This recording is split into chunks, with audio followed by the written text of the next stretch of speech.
Queridos filhos e filhas da igreja, em Israel, o povo tinha o costume de comer somente uma vez por dia, ao entardecer. Quando eu digo comer, é aquilo que a gente entende como almoço e jantar, né? Não como lanchinho. Então eles comiam geralmente ao entardecer, depois do pôr do sol. Quando os homens voltavam da roça, da lavoura, portanto do trabalho do campo. Somente os ricos comiam 3 vezes por dia: café, almoço e janta. Só aqui, né, já dá uma vontade de louvar a Deus. Se você toma café, se você almoça e se você janta. É nesse contexto que se enquadram as sagradas letras do dia de hoje. Na primeira leitura, vemos o gesto generoso de um homem de Baal-Salisa, que durante uma carestia, devido à escassez de chuvas, ofereceu a Eliseu 20 pães de cevada. Mais uma nota importante: pão de cevada é pão dos pobres, não é o pão da elite.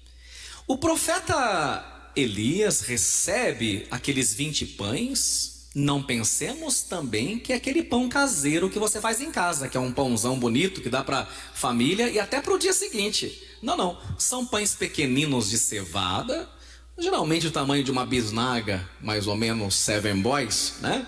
É desse tamanho que nós estamos falando, né? Então, ele recebeu 20 pães, 20 bisnagas, e tinha na primeira leitura 100 pessoas com fome. Agora reparem, o profeta não guarda para si a preciosa provisão, isso é, o alimento que aquele homem lhe dá, mas convida aquele homem a distribuí-lo para 100 pessoas que se encontram ao seu derredor.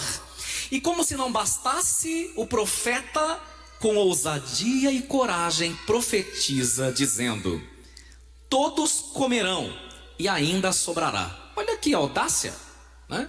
São 20 bisnagas, 100 homens, ele podia guardar no seu alforje para o tempo de escassez, não é? Mas não, ele partilha, ele dá para aquelas pessoas e ainda profetiza. Vamos rezar juntos essa profecia? Vamos falar comigo. Todos comerão. Todos comerão. E ainda sobrará. E ainda sobrará. Queridos filhos e filhas, como Deus ama os generosos, os ousados, e opera maravilhas por meio deles. E aqui está a primeira coisa: você, crente, temente a Deus, é ousado na fé? Ousado, não só ousado, eu disse ousado.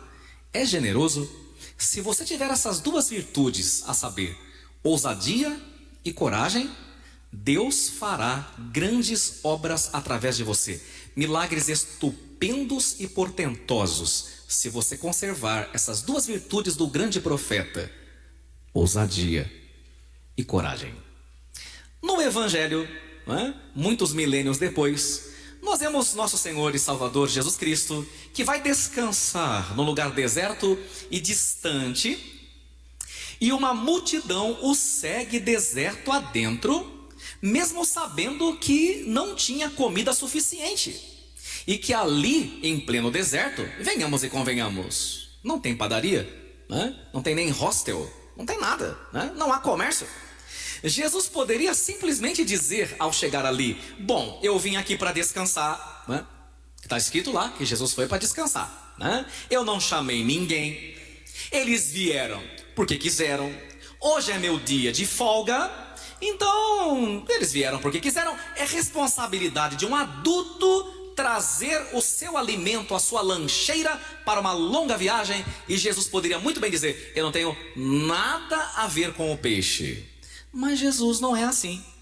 Jesus tem responsabilidade afetiva. Ele sabe que a gente se torna, como dizia Antoine de Saint-Exupéry, eternamente responsável por aqueles que a gente cativa. Jesus se importa. Ele sabe que as pessoas foram ali por causa do seu magnetismo pessoal. As pessoas ficaram encantadas com Jesus, claro, e elas foram até ele e não mediram consequências. Vamos ser sinceros: foram irresponsáveis? Foram. Foram inconsequentes? Foram.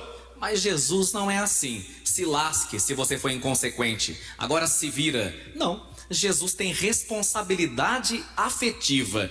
E é por isso que ele está prestes a fazer um grande milagre que ficou conhecido ao longo de toda a história. E hoje nós estamos narrando esse milagre mais uma vez. Então a primeira, você tem ousadia e coragem?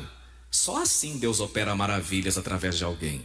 Os generosos e ousados. A segunda, você tem responsabilidade afetiva? Porque, queiramos ou não, a gente exerce um certo magnetismo sobre as pessoas, né? A gente de uma certa forma as seduz de maneira consciente e de maneira inconsciente. Mas nós temos responsabilidade afetiva? Cremos que nos tornamos eternamente responsáveis por aqueles que cativamos? Ou dizemos assim, o problema é seu, foi você que esperou demais de mim, foi você que confiou demais em mim, se vira, toma que o filho é teu. Não, um cristão não faz assim, mas imita Jesus com responsabilidade afetiva. As pessoas que passaram pela sua vida se sentiram amadas ou descartadas? É uma boa pergunta. Mas vamos continuar. Reparem que a maioria das pessoas que estavam ali, vocês lembram a quantidade das pessoas? Na primeira leitura, quantas eram? E no Evangelho? Olha que inflação, não? 5.000, aumentou pra caramba. A maioria das pessoas que estavam ali, se não todas, estava ali não para dar, mas para receber. Isso é tão verdade que São João, de maneira cirúrgica, vai dizer assim, nem precisa olhar aí, depois você medita em casa. Olha lá, escuta, uma grande multidão o seguia. Olha o porquê, o porquê é muito interessante. Uma grande multidão o seguia. Ah, porque queria Jesus como Salvador? A maioria não. Porque queria mudar de vida? A maioria não. Olha a resposta. Uma grande multidão o seguia porque viu sinais que ele operava a favor dos doentes. Olha que gente interesseira, né? A gente está interessado naquilo que a gente vai receber. Todo mundo ali queria receber. Mas tem um menino, uma criança, que estava ali não só para receber. Ele não foi hipócrita, também foi para receber. Mas não só para receber. Ele estava ali para doar. E para doar o pouco que ele tinha. Ele tinha 5 pães de cevada, que eu já falei, que é o pãozinho dos pobres, né? E peixe do mar da Galileia, provavelmente o St. Peter, que é uma espécie de tilápia comum ali no mar da Galileia, né? Que é um lago gigante de água doce. E isso equivalia a uma refeição típica do meio-dia para um camponês. O menino carregava esse alimento para o seu próprio almoço. Veja que interessante, os adultos inconsequentes não levaram comida, e o menino providente. De vez em quando Deus não nos dá um show através das crianças, né? Se a gente olhar com mais atenção a naturalidade das crianças, a pureza, a inocência e a fé das crianças, a gente se sentirá profundamente edificado. Muito interessante a pedagogia do menino. Ele levou, não sei se foi a mãe dele que fez para ele, né? Mas ele levou uma lancheira para ele, né? Ele foi providente. Quando os discípulos perceberam a escassez de comida diante daquela multidão gigante, o menino demonstrou generosidade e abnegação, tal qual o profeta da primeira leitura, a oferecer tudo o que tinha, a colocar-se disponível para que Jesus pudesse operar maravilhas. Olha que bonito. Para Jesus não importa se que você tenha pouco, viu? Desde que seja tudo. Guarda isso. Para Jesus não importa se o que você tenha pouco, desde que seja tudo. Se você leu atentamente o livro de Gênesis, deve ter percebido que Deus criou tudo quanto existe do nada.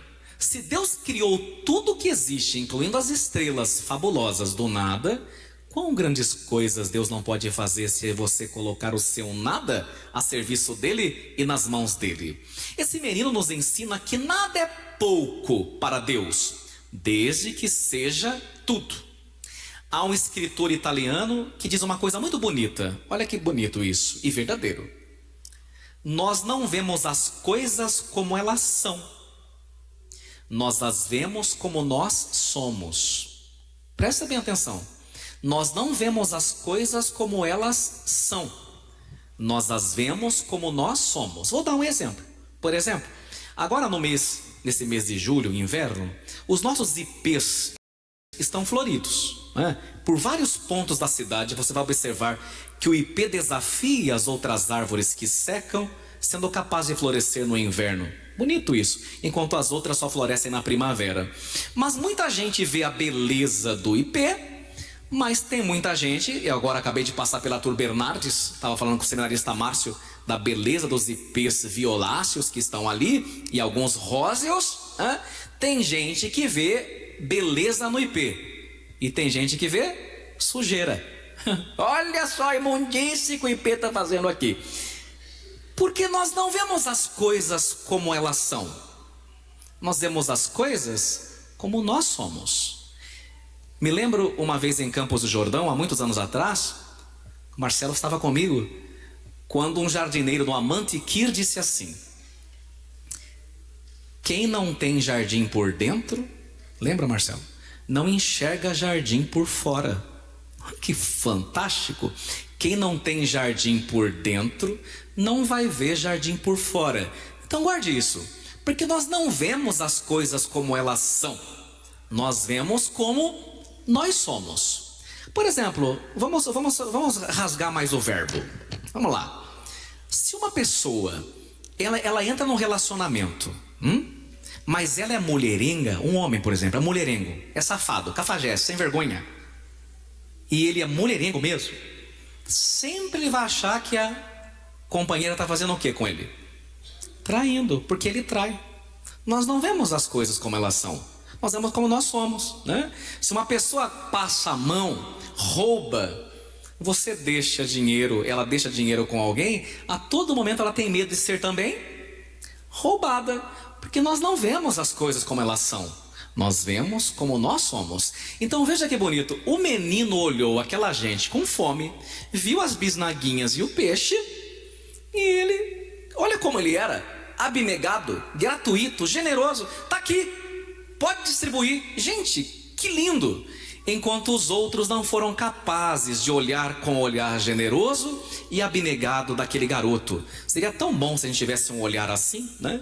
E é com a colaboração desse menino que o grande milagre acontece, porque nada é pouco quando a fé é muita. Agora, tem mais uma coisa. Interessante o evangelho dizer que Jesus aceitou as 5 bisnagas do menino e os 2 peixes, não foi? E aí o evangelho diz assim, né? E daqui a pouco o padre vai falar isso aqui na missa, daqui a pouco, é tão interessante, na hora da oração eucarística. Vamos falar com o padre, olha lá. Jesus tomou os pães. Jesus tomou os pães. E deu graças. E deu graças. Depois fez o mesmo com os peixes. Depois fez o mesmo com os peixes. Então Jesus tomou o pão e os peixes e fez o quê? Deu graças.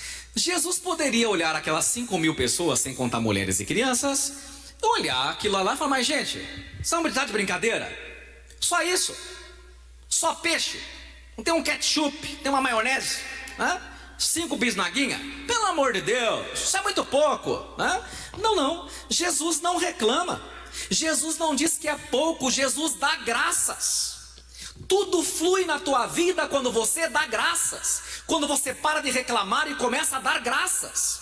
Enquanto você não se torna uma pessoa grata, a sua vida não flui, o dinheiro não para na sua conta, entra dinheiro e vai pelo ralo, porque você merece, porque você é um mal agradecido, você é uma mal agradecida.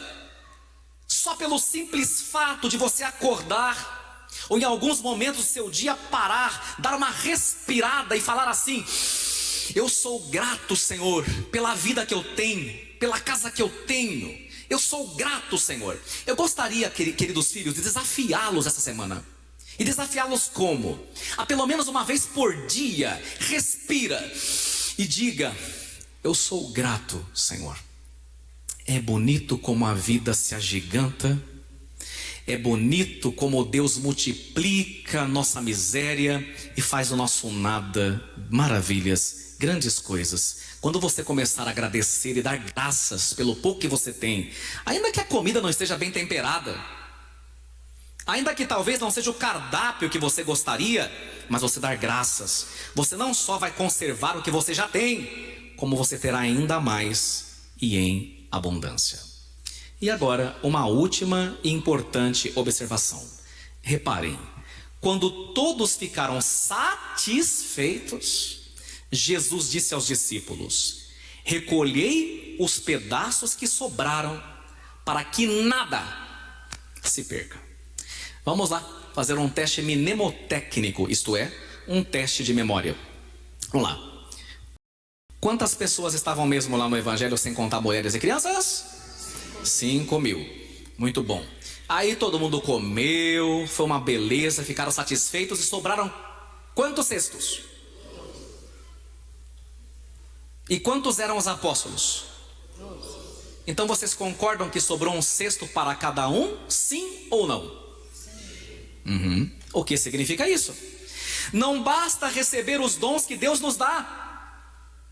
Ele já deu dom de cantar, dom de pregar, dom de ensinar, dom de cuidar, dom de cozinhar e tantos dons, sem contar a tua casa, sem contar a tua mobília, sem contar o teu carro. Tudo é graça, tudo é dom, mas não basta recebê-los, queridos, é preciso administrá-los para que nada se perca, para não perdermos, dar-lhes o devido valor. Foram 12 cestos, 12, um cesto para cada discípulo. Para quê? Para que cada discípulo aprendesse a administrar aquilo que recebeu. Isso é importante. Tem muita gente que perde coisas maravilhosas e pessoas maravilhosas porque não cuida, porque não as administra. Aquela sensação assim: tem muito, tem bastante, nunca vai acabar. Este é o grande engodo, a grande falácia. Sobre o problema da fome, há comida para todos. O problema é o desperdício. Um dado alarmante, filhos e filhas, é que 30% da comida do planeta é jogada fora. 30% é jogada no lixo, enquanto milhões de pessoas estão passando fome. E aqui é uma conversão que nós devemos passar por ela. Em nossa casa, evitar o desperdício de comida. Não jogar comida. Vamos procurar ser criativos. Lá minha mãe também pega no meu pé e tá certa. Sermos criativos com o arroz. Sobrou mais arroz? Seja criativo, bota uma maionese, né? Dá uma refogada, rebatiza. Mas não jogue fora, porque não precisa ir para a África para a gente ver irmãos aqui no nosso bairro revirando container para procurar comida. Vai dar uma volta no Mac, no Burger King, vocês vão ficar impressionados, quem já fez essa experiência, de ver as pessoas comendo lanches, resto de lanche do Burger King ou do McDonald's que as pessoas jogam no container. E eles comem, e comem com avidez, porque de fato estão com fome. Desperdício, enquanto milhões de pessoas têm fome. Não se joga comida e não se brinca com comida. Outra coisa importante, cuidado com essas gincanas televisivas e às vezes até em escola, e se não tomar cuidado, até em igreja, onde se faz guerrinha de ovos, guerra de tomates. Este é um pecado que brada aos céus. Quer fazer guerrinha? Guerrinha de travesseiro, de bola de ping-pong, mas com comida não se brinca. Nós somos um país muito abençoado. Nós não passamos pela guerra, gente. Na década de 40, você vai para a França, para a Espanha e para a Itália, ai de você, até no restaurante, se você desperdiçar comida, é capaz que o italiano e o espanhol te xinga, porque eles passaram pela guerra, onde o vencedor da guerra, como despojos, recebia batatas. Por isso que quem gosta de história, de filme, deve conhecer esse ditado: ao vencedor, as batatas. Por causa disso, não é? E aí a gente, como tem um país, moramos num país tropical, tudo é pródigo, tudo é maravilhoso, o que a gente faz? Sempre vai ter. Nem sempre vai ter, filhos. Nem sempre vai ter. Por isso valorizemos que a gente não precisa passar por uma guerra, por uma escassez, para a gente dar valor àquilo que o Senhor nos dá. Outra coisa importante, desde já também uma conversão pessoal. Sempre vai ter energia, sempre vai ter água. Lamento, nem sempre vai ter. Então saímos de um cômodo, apaga a luz, estamos com ventilador, mas não estamos no ambiente, desliguemos o ventilador, Tomar cuidado com as coisas que Deus nos dá, porque senão a gente tem essa ideia: vamos esbanjar, sempre vai ter. Queridos, nem sempre vai ter.